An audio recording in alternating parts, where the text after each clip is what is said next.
Today we will discuss about our unit 2 in that chapter 2. The name of that this chapter is communication styles. आज हम देखने जा रहे हैं हमारा यूनिट 2 का टॉपिक 2 जो कि है कम्युनिकेशन स्टाइल। ये कम्युनिकेशन हम किस किस प्रकार से कर सकते हैं या कम्युनिकेशन के स्टाइल्स क्या होते हैं इसके बारे में आज हम जानने की कोशिश करेंगे। We'll just move forwards. Myself, Moin Estar, working as assistant professor in Department of Pharmaceutical Chemistry at Channabasweshwar Pharmacy College, Latur. Today we will discuss about the topic which contains introduction for communication styles. What is communication styles? Type of communication styles, communication style matrix, types according to the matrix, direct communication style, spirited communication style, systemic communication style, and considerate communication style. All these points we will consider while discussing the communication styles. आज हम पूरे ये सब topics या सब points देखेंगे जब हम पूरा कम्युनिकेशन स्टाइल स्टडी कर रहे हैं। Okay, moving forward, famous quote that if you don't have anything nice to say then don't say anything at all. अगर आपके पास कुछ अच्छा नहीं है कहने के लिए, nice, if you don't have anything nice to say, आपको कहना है मगर वो कहने लायक नहीं है या अच्छा नहीं है ऐसा आपको महसूस हो रहा है, तो आप कुछ ना कहे, खामोश रहना ही बेहतर है। कुछ कहना है तो अच्छा कहिए वरना ना कहिए, इसका ये मीनिंग होता है। Next, introduction. Communication style is the window how the world perceives. Communication style एक एंट्री पॉइंट है जिसके ऊपर से आपको पता चलता है कि बाकी दुनिया आपको किस तरह से समझती है। It affects your relationship, career and emotional wellbeing. आपका बात करने का तरीका, आपका कम्युनिकेशन का स्टाइल, आपके रिलेशनशिप, आपका करियर, आपका इमोशनल वेलबींग यानी आपका जो भी अंडरस्टैंडिंग है, जो भी आपका इमोशनल क्वोशंट है, उसको अफेक्ट करता है, उसको कम ज्यादा या सामने वाले के साथ आपका रिलेशन बहुत मायने करता है। Understanding your communication style allows you to work on aspects that can be viewed as negative and helps you strengthen the positive. आपका जो कम्युनिकेशन करने का तरीका है वो आपको परमिट करता है कि आप किस काम के हिस्से को अच्छे से कर पाएं या आपके सामने जो भी सिचुएशन है उसको आप पॉजिटिवली हैंडल करते हैं या निगेटिवली हैंडल करते हैं। ये आपके कम्युनिकेशन स्टाइल पे भी डिपेंड करता है कि सामने वाला उसे किस तरह। अगर आपके सामने किसी ने सवाल रखा तो उसको आप पॉजिटिवली लीजिएगा ना कि निगेटिवली। इंस्टेंट आंसर से बेटर है कि थोड़ा सा रुक कर उसे समझ कर अच्छे से आंसर दे। जब आपको ये आदत हो जाएगी तो आप इंस्टेंटली भी अच्छा आंसर दे पाएंगे। There are the kind of attributes and characteristics that we are portraying to other people. ऐसे बहुत सारे एटीट्यूड्स और कैरेक्टर्स होते हैं, यानी बहुत सारे पैरामीटर्स होते हैं जो कि आपकी इमेज सामने वाले के दिमाग में बनाते हैं। ओके, जब भी हम उनसे बात करते हैं तो उसके ऊपर से, हमारे रिप्लाई के ऊपर से, हमारे बात करने के तरीके से सामने वाले पे एक हमारा इफेक्ट होता है, एक हमारा प्रतिमा वो तैयार कर पाता है जो भी हमारा कम्युनिकेशन सुन रहा है। अगर हम अच्छी बात करेंगे तो अच्छा वो परसेप्शन करेगा या अच्छी तरह से हमारी प्रतिमा बना पाए। अगर हम एग्रेसिवली या कुछ गलत बात कह रहे हैं या निगेटिव बातें कर रहे हैं तो सामने वाला हमारे बारे में निगेटिव थिंकिंग रखे। Okay, so kindly convert communicate accordingly. तो हमें किस तरह से बात करना चाहिए, सामने वाला जो भी सुन रहा है उस हिसाब से हमारी इमेज बन रही है, इस हिसाब से हमें बात करना। नेक्स्ट, कम्युनिकेशन स्टाइल्स कैसे होते हैं। There are various styles of communication. Communication must be assertive. Communication कैसा होना चाहिए, असर्टिव। मतलब क्या, that is clearly express your thoughts and feelings through open, honest and direct communication. Assertive मतलब क्या है कि आपका जो भी विचार है, जो भी आपकी फीलिंग है या भावना है, उसको आप ओपनली एकदम ईमानदारी से और डायरेक्टली बोलेंगे तो वो हो गई assertive communication. Every person communicates with different styles. हर व्यक्ति अलग अलग तरीके से बात करता है या कम्युनिकेशन करता है। उसमें कुछ ऐसे हैं: assertive, aggressive, passive aggressive, submissive और मैनिपुलेटिव। अब असर्टिव, जो बात आपको कहना है आपने क्लियर क्लियर सामने वाले को बता। एग्रेसिव, आपको वो बात मनवानी ही है सामने वाले से, तो ये हो गया एग्रेसिव। पैसिव एग्रेसिव, आपको सामने वाले से मनवानी है, बट उसका ओहदा, उसका एज या आपका ऐसा रिलेशन नहीं है कि उसको आप एग्रेसिवली बात कर सके, बट आप एग्रेसिवली करेंगे बट थोड़ा सा कम, यानी पैसिव। जैसे कि आपको आपके पिताजी से कोई बात मनवानी है तो आप एग्रेसिवली बात करेंगे बट थोड़ा सा कम, यानी पैसिव, इनडायरेक्ट आप एग्रेसिवनेस बताएंगे। वही बात आपको छोटे भाई या बहन से करवानी है तो आप एग्रेसिवली बात करें। सबमिसिव, अगर आपसे बड़े भाई-बहन हैं तो उनके साथ आप सबमिसिव बात करते हैं, ओके? मैनिपुलेटिव, आपको आपके फ्रेंड्स से हाँ कहलवाना है, तो आप ऐसी-ऐसी बातें बताएँगे कि उसका जो भी ना था उसको आप हाँ में कन्वर्ट कर सकते हैं। इस तरह से आप बातें करें। डिपेंडिंग अपॉन द रिसीवर, यानी आप जिससे बात कर रहे हैं उसके ऊपर, उसके साथ आपका रिलेशन, उसके साथ आपका बातचीत का तरीका, इसके ऊपर डिपेंड करता है कि आप कौन से कम्युनिकेशन स्टाइल से काम करते हैं। नेक्स्ट, कम्युनिकेशन स्टाइल्स क्या है? 4 basic type, which type describe. 4 basic type है, उसके ऊपर से आप डिसाइड कीजिए कि आप कौन से टाइप में आते हैं। Okay? Aggressive, assertive, passive aggressive, manipulative या सबमिसिव। देखिए, असर्टिव, कोऑपरेटिव, सबमिसिव या एग्रेसिव। अब देखिए, असर्टिव यानी आपका क्लियर ओपिनियन है। एक हाथ आपको सामने वाला बहुत अच्छी तरह से बोलता है कि नहीं, ये जो बात करता है या करती है ये क्लियर बात होती है। इसके कुछ पीछे कुछ छुपा एजेंडा नहीं होता, कुछ नहीं होता। कोऑपरेटिव, अगर आपको कोई दिक्कत है या सामने वाले को दिक्कत है तो आप उसको अच्छी तरह से समझाएं, उसके साथ कोऑपरेट करके उस बात को क्लियर कर। सबमिसिव, ओके, डर डर के बात करते हैं या मिक्स होते हैं उस तरह से। एग्रेसिव, आपको सामने वाले से वो बात मनवानी ही है, फिर चाहे आप गुस्से में उसको बोलेंगे या चाहे जो भी है। सामने वाला डर के मारे या आपका एग्रेसिव नहीं देख के हाँ ही बोलता है। और manipulate, okay. Next, passive behaviour. Basic styles क्या है? Passive behaviour, aggressive behaviour, passive aggressive behaviour और असर्टिव। अब पैसिव बिहेवियर में क्या होता है? जैसे कि आप रिलैक्स, आप इनडायरेक्टली काम करते हैं, सामने वाले को बोलने देते हैं बट आपको जो करना है सुनते हैं और करते हैं। एग्रेसिव भी है, आप गुस्से में होते हैं या इस तरह से बात करते हैं कि सामने वाला आपकी बात मानेगा ही, आप उसका परसेप्शन या उसका जो फीलिंग है उसकी कंडीशन समझने तैयार नहीं थे। आपको जैसे है कि आपको वो बात समझानी है। जैसे कि अभी हमारा ऑनलाइन क्लासेस में आपकी जो फेशियल से हम देख नहीं पा रहे हैं, फिर भी हम बोलते जा रहे हैं। ये पैसिव अग्रेसिव भी बोल सकते हैं, बट इसमें आपको वो अपॉर्चुनिटी दी जाती है at the end, okay. But aggressive behaviour में सामने वाले को अपॉर्चुनिटी ही नहीं दी जाती कि आप बात करें या आप उसके बारे में कुछ बता पाए, okay. Passive aggressive behaviour, passive aggressive यानी ये दोनों का मिक्स। बात तो मनवानी है बट गुस्से से नहीं, तो नाराज होकर या उससे बात नहीं करना या बात कट कर देना, इस तरह से। असर्टिव बिहेवियर, दोनों जो असर्टिव है, जो कम्युनिकेट कर रहा है और जो कम्युनिकेशन रिसीव कर रहा है, यानी सेंडर और रिसीवर। सेंडर इसमें इस तरह से बात करता है कि रिसीवर को भी इक्वल अपॉर्चुनिटी ऑफ फीडबैक होता है, उसका भी अपने फीलिंग्स, अपने थॉट्स रखने के लिए पूरी अपॉर्चुनिटी दी जाती है। और रिसीवर, सेंडर और रिसीवर एक दूसरे को समझकर कम्युनिकेशन कर पाते हैं, एक दूसरे की भावनाओं को समझते हैं और उस तरह से उसे बात करते हैं। Next, passive behaviour, don't express needs, opinions और फीलिंग्स।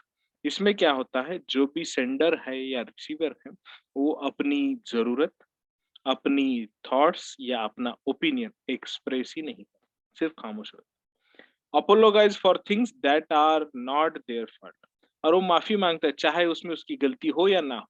दूसरों की भी गलती है तो उसके लिए भी माफी मांगेगा, और अपनी भी है तो भी माफी मांगेगा।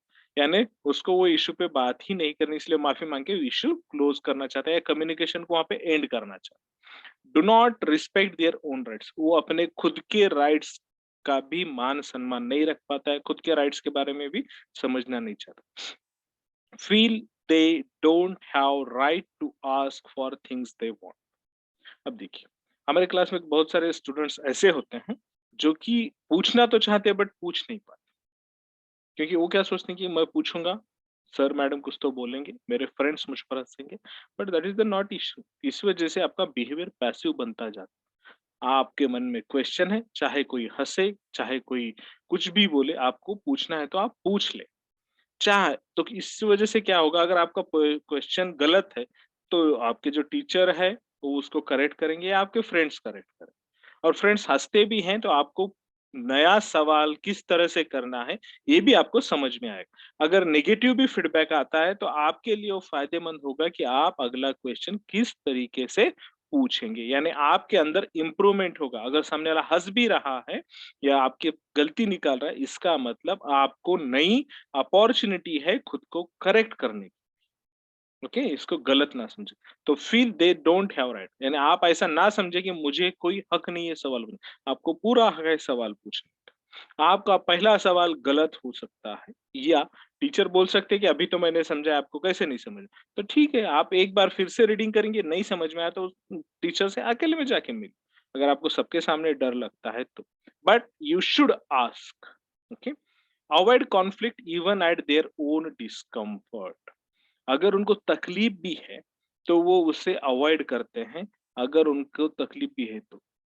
वैसे ही एडजस्ट कर कर चलते हैं। तो ऐसा बिहेवियर नहीं होना चाहिए।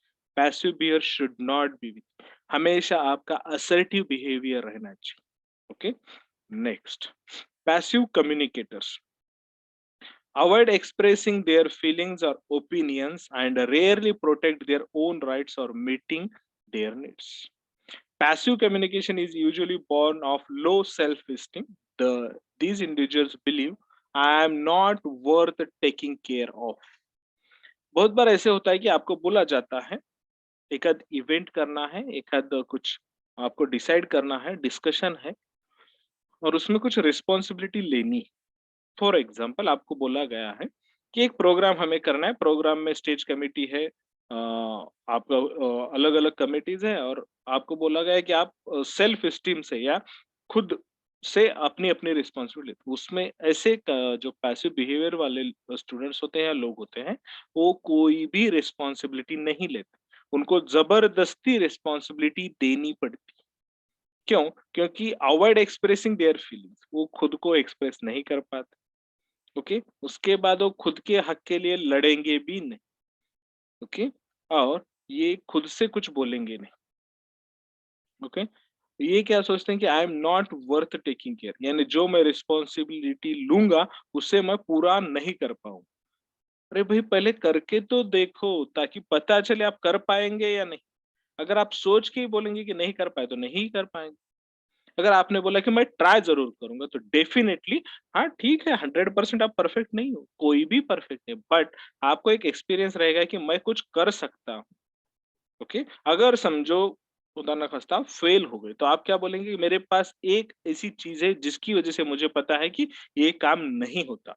You have a better experience, यानी आपके पास एक तरीका तो पता है जिससे कि काम नहीं होता।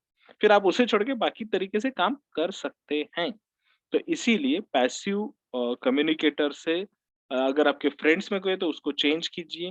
अगर आप खुद भी है तो डरिए मत, सिर्फ आपको थोड़ा-सा अपनी सोच बदलना है, तो आप उसे बदल पाएँ। They don't respond to hurtful things or in an angry situation. Instead, they let grievances and annoyance to build up and then they explode sometimes over something really minor.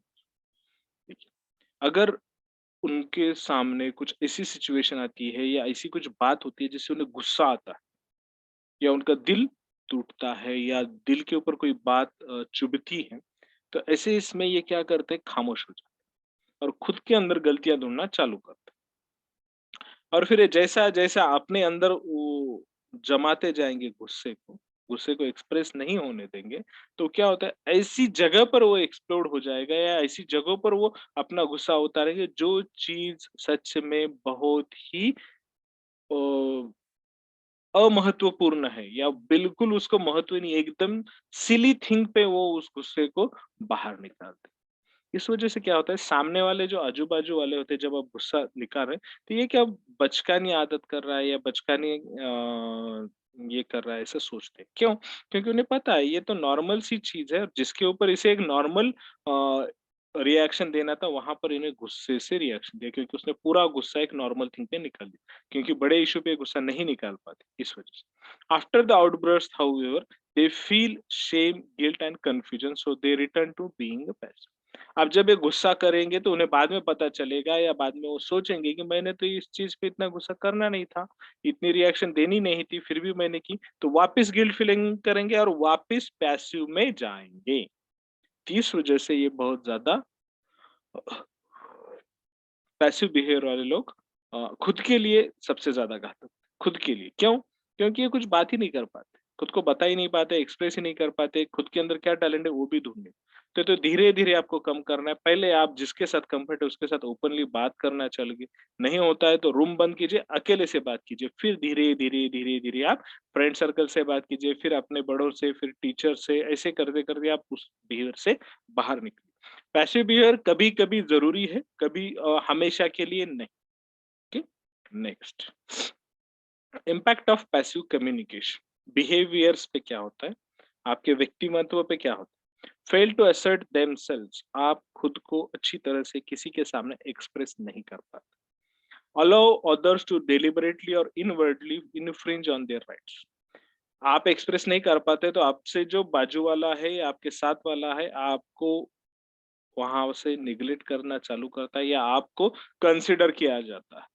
हाँ, इसका तो क्या है, ये चलता है, ये कुछ बोलता नहीं है तो इसको अपने टीम में ले लो। Okay? Feel to express their, आप अपना जो खुद का एक्सप्रेशन है वो नहीं कर पाते तो दूसरा आपको कंसिडर करके चलता है। फीलिंग नीड्स और ओपिनियंस, आपका जो भावनाएँ हैं, आपकी ज़रूरतें हैं, आपका ओपिनियन आप एक्सप्रेस नहीं कर पाते तो दूसरे आपको समझ लेते हैं कि हाँ, ठीक है, इसका ठीक है, चलो। ये कुछ बोलता नहीं है तो इसको कंसिडर कर लो। ग्रहित किया जाता है। टेंड टू स्पीक सॉफ्टली और अपोलॉजिटिकली, आप जब भी पैसिव बिहेवियर लोग क्या करते हैं, बहुत सॉफ्टली बात करते हैं या एकदम माफ़ी माँगने वाला या आपकी जैसी बहुत बड़ी गलती है, इस तरह से उस पे काम करते हैं। Exhibit poor eye contact and slumped body posture, इनका जो आई कांटेक्ट होता है एकदम डर वाला, एकदम गरीबों वाला, लाचार, ऐसा आँखों में एक्सप्रेशन होता है और बॉडी भी उसी तरह से होती है। फीलिंग्स, हमेशा टेंशन में रहना, anxious because life seems out of their control, ऐसे लगता है कि उनका खुद का जीवन उनके कंट्रोल के बाहर है, ऐसे उन्हें फील होता है, यानी थका-हारा इंसान, ऐसे लगता है कि जैसे इनसे कोई बात ही नहीं करना चाहता, कुछ भी। Depressed because they feel stuck and hopeless, ये एक डिप्रेशन कंडीशन में होते हैं और इन्हें ऐसे लगता है कि ये स्टक और होपलेस हो। Resentful but are unaware of it because their needs are not being met, ये एकदम सुस्त होते हैं, इनकी ज़रूरतें पूरी नहीं होती, इस वजह से और ज़्यादा सुस्त हो जाते हैं। Confused because they ignore their own feelings, ये खुद कन्फ्यूज़ होते हैं, उनकी खुद की फीलिंग को वो नज़रअंदाज करने की वजह से ये कन्फ्यूज़ हो जाते हैं। Unable to mature because real issues are never addressed, और इनका जो मैच्योरिटी लेवल होता है वो बहुत कम होता है, क्योंकि रियल इश्यूज से ये डिस्कस ही नहीं कर पाते या उसके साथ बात ही नहीं कर पाते उस इशू, इसलिए ये रियल इशू पे बात ही नहीं करते। ओके, इसलिए ये मैच्योर्ड नहीं हो पाते। जैसे आपको स्क्रीन पर ये वाला चेहरा दिख रहा है, तो इस तरह से इनकी हालत होती है, हमेशा बीमार की तरह दिखेंगे, कोई बात नहीं करेंगे, बात भी करेंगे तो बहुत स्लोली, अनइंटरेस्टेड, जैसे उन्हें कोई इंटरेस्ट नहीं है, ज़बरदस्ती लाके बैठाए, इस तरह से पैसिव बिहेवियर होता है और ये खतरनाक भी हो सकता है। Next, passive communications, will say और feel, passive communicator will say और feel, I unable to stand up for my rights, वो खुद ऐसे सोचता है या बोलता है कि मैं खुद के राइट्स के लिए खड़ा नहीं रह पाऊँगा या लड़ नहीं पाऊँगा। I don't know what are my rights, और उसे पता ही नहीं होता कि उसके खुद के राइट्स क्या है, तो कहाँ से बात करें।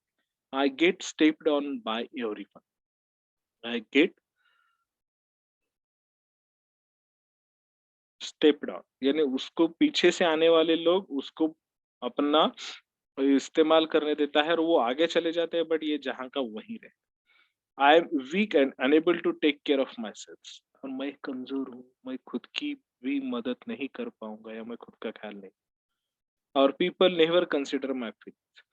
इसको क्या किया जाता है कि अगर दूसरा साथ है, समझो मेरा अगर पैसिव बिहेवियर है तो मेरा सामने वाला क्या करेगा, मुझे कंसिडर करेगा, हाँ, इसका कुछ फीलिंग नहीं है, तो अपने फीलिंग इस पे थोपते जाओ, इस तरह से रहता है, तो हमेशा डिसमूड, बीमार, इस तरह से रहेंगे। आई कांटेक्ट, इनका जो आई कांटेक्ट होता है हेजिटेंट, यानी डर वाला आई कांटेक्ट है, आई कांटेक्ट ही नहीं करता। और जब भी बात करेंगे तो इधर उधर देखेंगे या नीचे देखेंगे, okay, eye to eye contact नहीं। ओवर स्माइल्स, बहुत ज्यादा हंसेंगे, गिव्स घोस्ट स्माइल, या एकदम शैतानों वाली हंसी देंगे, अगर वो गुस्से में भी है तो भी वो स्माइली देंगे। क्विक चेंजिंग फीचर्स, इस वजह से इनका जो फीचर्स होते हैं, इनका जो बिहेवियर फीचर्स है वो सडन चेंज होता है। स्लाउचेस हेड डाउन, हमेशा एक जो कांधे होते हैं वो नीचे की तरफ झुके होते हैं और उनकी गर्दन भी झुकी होती है, यानी आई टू आई कांटेक्ट या फ्रंट टू फ्रंट बात नहीं कर पाते। फ्लटरिंग हैंड मूवमेंट, हाथों को हिलाते रहेंगे, या डर होने के बाद जैसे हाथ को हिलाते हैं, या फिर उंगलियों से खेलना, या रिंगिंग हैंड्स, हाथों को घुमाना, उंगलियों को घुमाना, ऐसा कुछ तो भी करेंगे और अपने डर को स्टेबलाइज करने की कोशिश करेंगे। जब गर्दी में देखेंगे तो सिट्स बैक और स्टेप्स बैक, तो पीछे जाने की कोशिश करेंगे, अगर कोई बुलाता भी है, डिस्कशन में पार्टिसिपेट करने कहता है तो ये पीछे हटेंगे, बात नहीं कर पाए। आईज रेज्ड इन एंटिसिपेशन, अगर कुछ होता है तो ऐसे एंटिसिपेशन, यानी आंखें बड़ी कर लेते, अगर कुछ गलत भी लगता है या कुछ तो बोल नहीं पाते। आई कांटेक्ट बहुत कम या पुअर होता है, ओके, इनका। अब हम देखेंगे एग्रेसिव बिहेवियर कैसा होता है। अब देखिए, हमने जो पैसिव बिहेवियर देखा उसमें वो खुद के लिए लड़ते नहीं, ये एग्जैक्ट उसके अपोजिट वाला है, aggressive behaviour don't respect needs, opinions or feelings of other than their own। अपने फीलिंग का रिस्पेक्ट रखना जरूरी है, अपनी जरूरतों का भी या अपने ओपिनियंस, बट सामने वालों के ओपिनियन, सामने वालों की नीड्स बिल्कुल भी नहीं है, ये कंसिडर करना गलत है। एग्रेसिव बिहेवियर में यही होता है कि सामने वाले के नीड्स, फीलिंग्स या ओपिनियंस को कुछ भी महत्व या रिस्पेक्ट दिया ही नहीं जाता। जो एग्रेसिव बिहेवियर, सामने वाले को बात ही नहीं करना देते, that is a aggressive behaviour. Do not apologise for things even they are there, अगर अपनी गलती भी है तो ये गलती मानेंगे नहीं, that is a aggressive behaviour. Do not respect the rights of others, सामने वालों के भी कुछ अधिकार है, सामने वालों का भी कुछ ओपिनियन है, उनके भी कुछ हक है, वो इसको मानते ही नहीं। जो कुछ है मेरे अधिकार है वो पहले होने चाहिए, बाकियों का तो वो सोचते।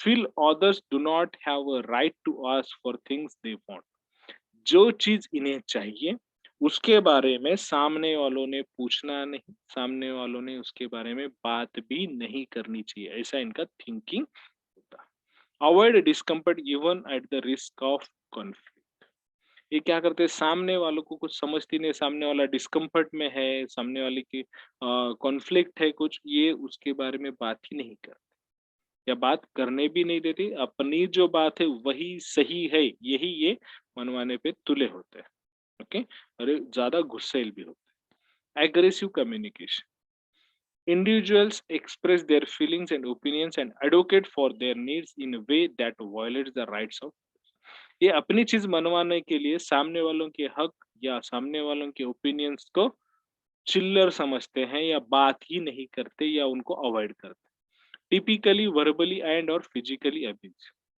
अगर इनकी बात ना मानी जाए तो कभी कभी ये वायलेंट होकर गुस्से से बात करते हैं या मारामारी भी कर सकते हैं। Aggressive communication is born of low self-esteem, oftenly caused by past physical and or emotional abuse। ये किस वजह से होता है एग्रेसिव कम्युनिकेशन? कि आपके पास सेल्फ एस्टीम कम है, ओके, बहुत कम है। ऑफन कॉज या ये सेल्फ एस्टीम कम होने की वजह भी हो सकती है कि आप इनके भूतकाल यानी कि प्रीवियस जिंदगी में इनके साथ कुछ फिजिकल या इमोशनल अब्यूज हुआ हो, उसकी वजह से इनका सेल्फ एस्टीम कम हो। अनहील्ड इमोशनल वुंड्स, ऐसी कुछ भावनिक घटनाएं इनकी पिछली जिंदगी में हुई होती हैं, जिसकी वजह से ये उसमें से उभर नहीं पाते या वो जख्म इनके दुरुस्त नहीं। फीलिंग्स ऑफ पावरलेसनेस, या इनको ऐसे डर लगता है कि मेरे पास पावर ही नहीं है, इस वजह से भी ये बात नहीं कर पाते या बात ऐसी करते हैं कि इनकी बात ही माने, दूसरों की बात ना माने, इस तरह से बात। Aggressive communicators will try to dominate others, दूसरों को डोमिनेट बहुत ज्यादा करते हैं। Use humiliations to control others, सामने वाले को कंट्रोल करने के लिए उसकी बेइज्जती करते हैं या उसके वीक पॉइंट्स को सबके सामने लाने को। क्रिटिसाइज, ब्लेम और अटैक अदर्स, दूसरों को नीचा दिखाना, दूसरों को ब्लेम करना या दूसरों पे अटैक करना, इस तरह से। बी वेरी इम्पल्स, छोटी छोटी बातों पे इन्हें गुस्सा आ जाता है। हैव लो फ्रस्ट्रेशन टॉलरेंस, इनको फ्रस्ट्रेट टॉलरेट नहीं कर पाते। Speak in loud, demanding and over bearing, गुस्से में, ज्यादा आवाज में, या फिर ऐसे बात करेंगे जैसे ये झगड़े के लिए तैयार हर वक्त। एक्ट थ्रेटनिंगली एंड रूड, दूसरों से एकदम रफ लैंग्वेज में बात करेंगे, किसी की कुछ सुनेंगे नहीं। इंटरप्ट फ्रीक्वेंटली, दूसरों की बातों को हमेशा काटते रहेंगे। यूज यू स्टेटमेंट, रफली बात करेंगे और किसी को भी इज्जत दे के बात नहीं करेंगे, एकदम नीचा दिखाने वाली बात। Have piercing eyes contact and an overbearing posture, ऐसे गुस्से से देखेंगे सामने वालों क्योंकि इसने जैसे गुनाह किया, और हमेशा मारने की या झगड़े की फिराक में रहेंगे, इनका बॉडी पोस्चर इस तरह से।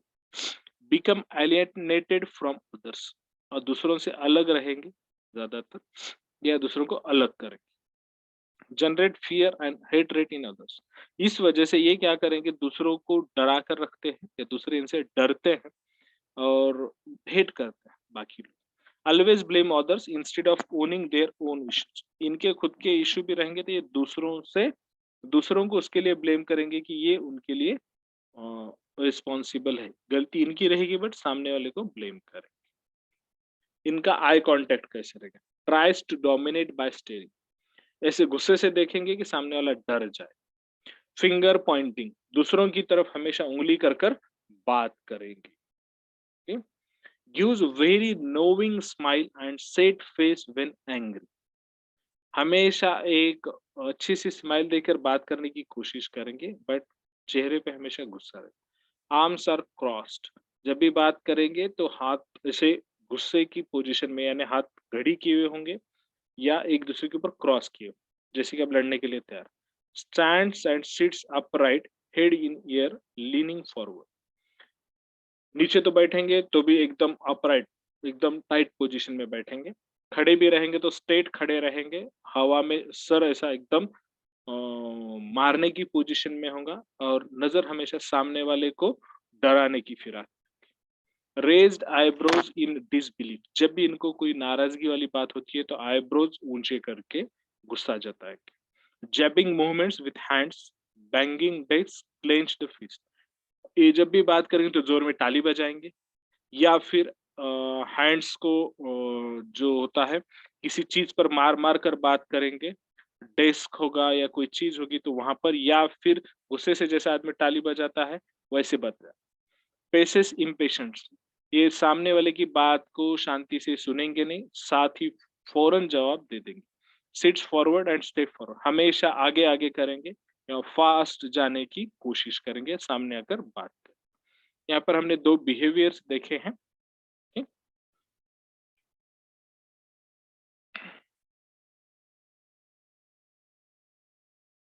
बिहेवियरल कैरेक्टरिस्टिक क्या है इनकी? फ्राइटन, थ्रेटनिंग, लाउड, हॉस्टाइल, जोर से बात करेंगे, डराने वाली बात करेंगे। Willing to achieve goals at expenses of others, अपना जो नीड है, मुझे जो चाहिए वो मैं लेकर रहूंगा चाहे दूसरे भाड़ में जाए, इस तरह से इनका होता है। आउट टू विन, हमेशा जीतने की फिराक में होते हैं। डिमांडिंग होते हैं, अब्रेसिव होते हैं, हमेशा डिमांड। बिलीजरेंट, दूसरों को परेशान करने वाले होते हैं। एक्सप्लोसिव और अनप्रिडिक्टेबल, कब क्या बात करेंगे कुछ पता नहीं और कब इनका गुस्सा बाहर निकलेगा वो भी हम नहीं बोल सकते। इंटिमिडेटिंग है बुलिंग, दूसरों को हमेशा परेशान करेंगे, दूसरों की बेइज्जती करेंगे, ये इनका बिहेवियरल नेचर होता है। ओके,